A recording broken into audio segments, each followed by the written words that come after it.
কুমিল্লার দেবিদ্বারে যাত্রীবাহী বাসের চাপায় ঘটনাস্থলে এক সিএনজি আরোহী নিহত ও চালকসহ আরও ৩ জন গুরুতর আহতের ঘটনা ঘটেছে। আশিটুর রহমানের পাঠানো তথ্যচিত্রে ডেস্ক রিপোর্ট। নিহত সিএনজি আরোহী মোহাম্মদ আব্দুল জলিল দেবিদ্বার উপজেলার ৩ নং সুবিল ইউনিয়নের শিবনগর গ্রামের মৃত আব্দুল মান্নানের ছেলে।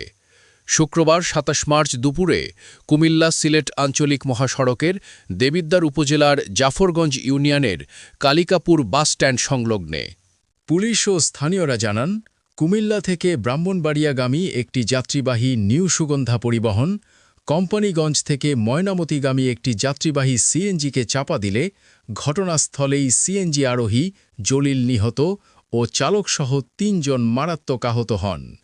আহতদের কুমিল্লা মেডিকেল কলেজ হাসপাতালে ভর্তি করা হয়েছে। এদিকে নিউ সুগন্ধা বাস চালক মোহাম্মদ রাজা মিয়াকে গণপিটুনি দিয়ে পুলিশে সোপর্দ করেন স্থানীয়রা।